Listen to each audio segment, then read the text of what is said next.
Bom dia, boa tarde, boa noite, queridos. Então, dando sequência na nossa matéria, agora efetivamente voltando à confecção das peças, eu faço questão de lembrá-los acerca do que a gente trabalhou com relação à linha do tempo. É muito importante que vocês tenham em mente a linha do tempo das peças e do momento processual adequado de cada peça.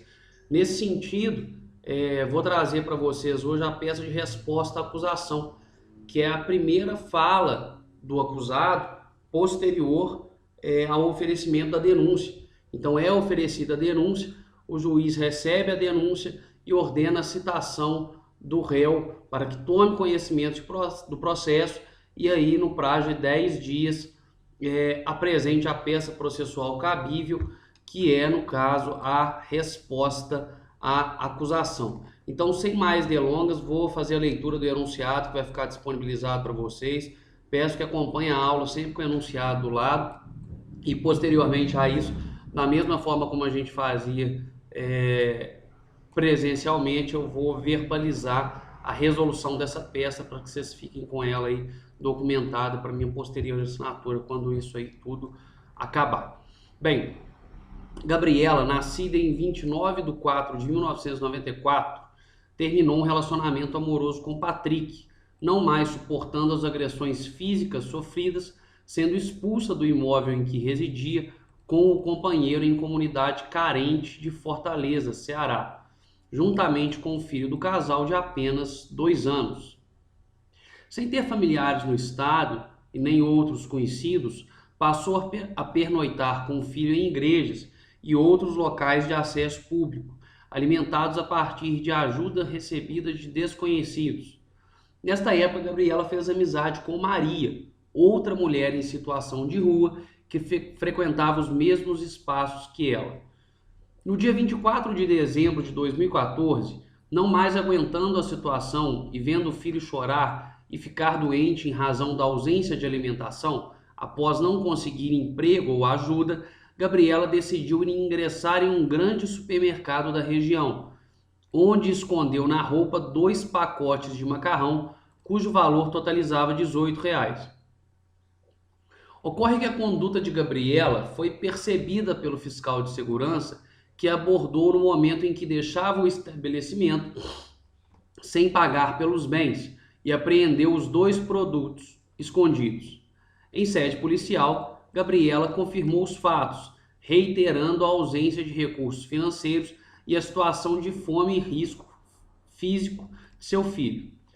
Juntado folha de antecedentes criminais sem qualquer outra anotação, o laudo de avaliação dos bens subtraídos confirmando o valor e, ouvidos envolvidos, inclusive o fiscal de segurança e o gerente do supermercado, o auto de prisão em flagrante delito e o inquérito foram encaminhados ao Ministério Público, este que ofereceu denúncia em face de Gabriela pela prática do crime de furto tentado, além de ter opinado pela liberdade da acusada. O magistrado, em atuação perante o juízo competente, no dia 18 de janeiro, recebeu a denúncia, 18 de janeiro de 2016, recebeu a denúncia oferecida pelo parquê, concedeu a liberdade provisória à acusada, deixando de converter a prisão em flagrante em preventiva, e determinou que fosse realizada a citação da denunciada. Contudo, a liberdade foi concedida a Gabriela antes de sua citação, e como ela não tinha endereço físico, não houve localização para a devida citação.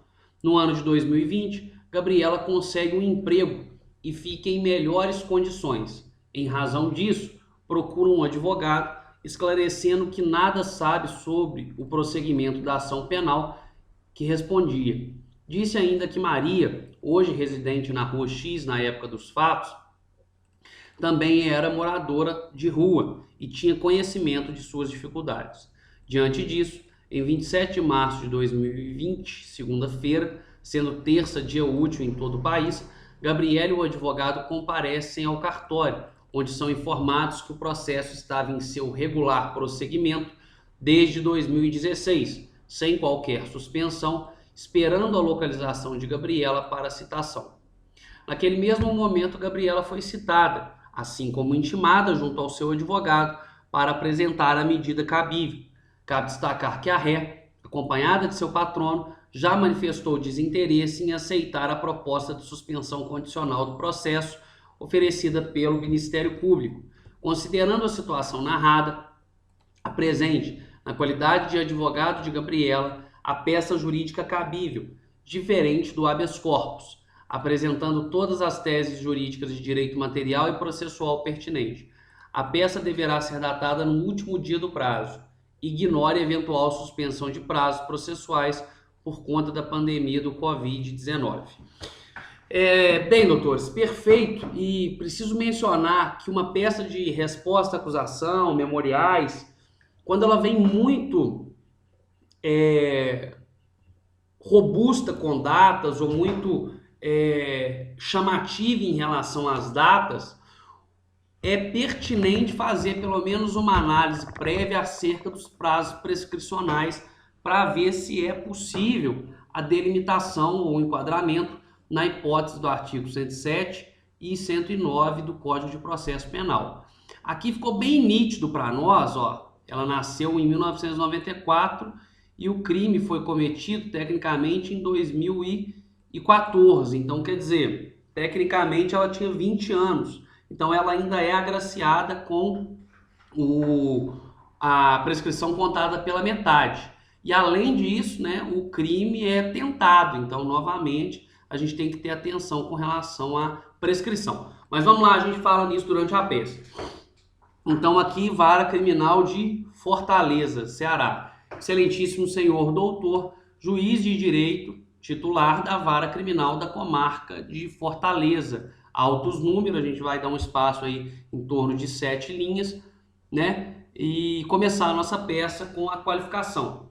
Gabriela, né, devidamente qualificada, vem através de advogado e bastante procurador, perante a elevada presença de Vossa Excelência, com devido respeito e acatamento, apresentar, né, resposta escrita à acusação com fundamento nos artigos 396 e 396-A do Código de Processo Penal, o que passa a fazer pelos seguintes fundamentos de fato e direito. Com relação aos fatos, é muito importante vocês destacarem, né, brevemente, claro, a gente não precisa estender muito, mas a situação de penúria em que Gabriela se encontrava. Então, destaca, por favor, nos fatos, né, aqui a Gabriela coloca a data de nascimento dela, nascida aos 29/4/1994, tendo terminado um relacionamento amoroso, né, devido a supostas agressões sofridas, foi expulsa do imóvel em que residia, né, com um filho de 2 anos, que ela não tinha familiares no local, nem conhecidos, e que estava em situação de vulnerabilidade, né, fazendo-se pernoitar com o filho em locais públicos, né, e ainda sendo alimentada pela ajuda de terceiros, e que na data dos fatos, né, no dia em que cometeu o crime, somente o cometeu porque o filho estava com um desgaste acentuado de saúde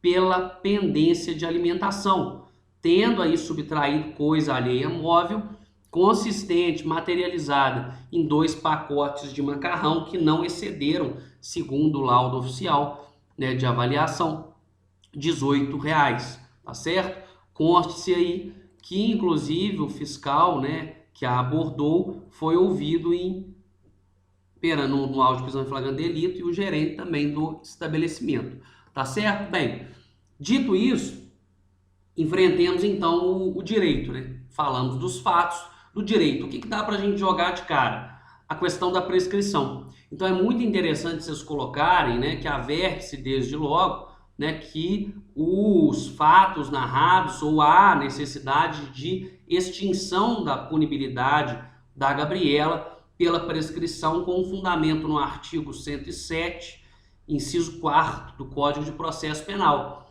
Isso porque a pena máxima do delito, 4 anos, fazendo incidir a tentativa, né, o artigo 14, inciso 2º, no patamar mínimo, salvo engano, 1/3, vai deduzir a pena e ela vai chegar num patamar máximo de 2 anos e 8 meses, tá certo?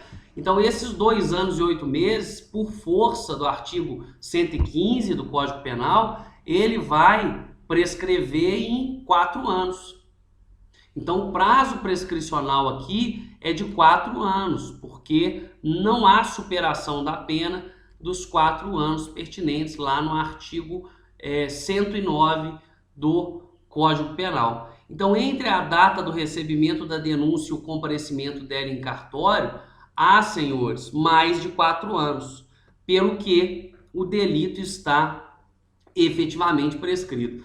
Você pode até mencionar, né, que não faria diferença a gente fazer esse cálculo referente ao crime tentado, porque, de certa sorte, a incidência do artigo 115 do Código de Processo Penal, per si, ele já faria a prescrição em 4 anos, mas é muito importante você demonstrar para o seu examinador que no prazo prescricional você sabe que a incidência das causas de diminuição de pena é em patamar mínimo para fins de prescrição. Então é muito importante sim a gente constar isso aí. Então, portanto, entre a data do recebimento da denúncia e o comparecimento em cartório, há mais de 4 anos, pelo que o delito está prescrito.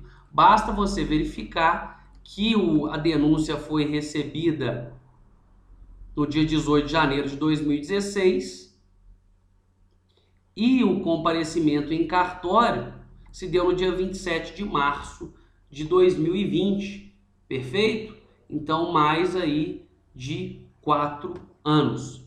Bem, ainda que não se entenda pela prescrição, vale ressaltar ao emérito magistrado que há atipicidade, há de haver, né, a atipicidade material da conduta. No que pese o enquadramento típico à figura do artigo 155 caput, subtração de coisa alheia móvel para si ou para outra, e na forma tentada, na forma do artigo 14, inciso 2º, ambos do Código Penal, é imperioso considerar a atipicidade material da conduta, eis que os bens subtraídos não superam o valor de R$18 e eram de propriedade de uma grande empresa de supermercados, pelo que não há lesão ao bem jurídico tutelado, ou ainda é ínfima lesão ao bem jurídico tutelado, é uma lesão inexpressiva ao bem jurídico tutelado nos exatos termos da jurisprudência do Supremo Tribunal Federal.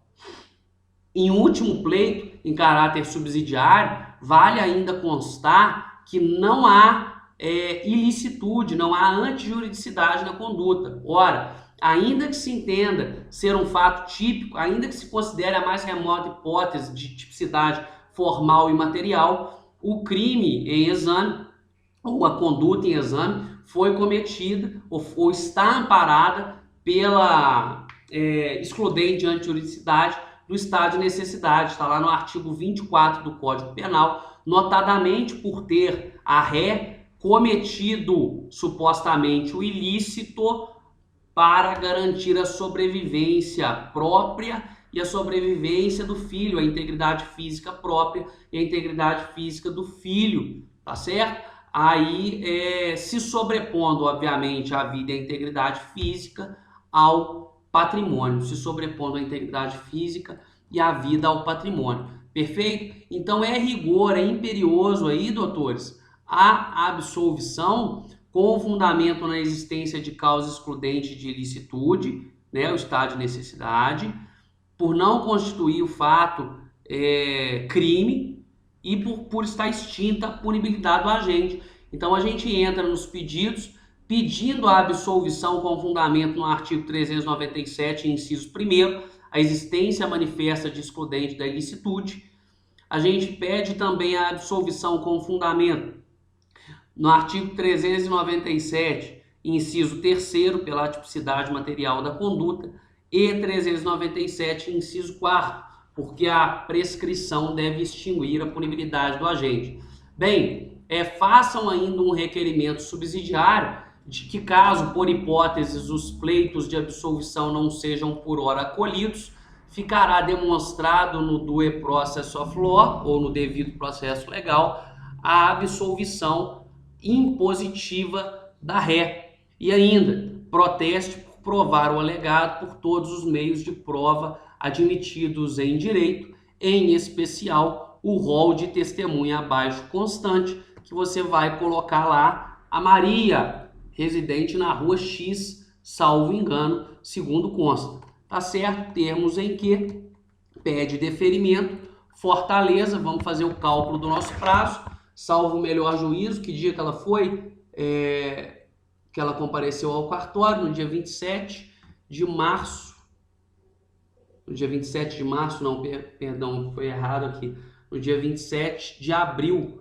tá? Segunda-feira, dia 27 de abril, então vamos fazer o cálculo, 1, 2, 3, 4, 5, 6, 7, 8, 9, 10, dia 7, tá certo? Dia 7 de maio de 2020 é a nossa data final, tá bom, doutores? Bom trabalho, então, bons estudos, tá certo? Fica um beijo de saudade para vocês, tá bom? Até semana que vem.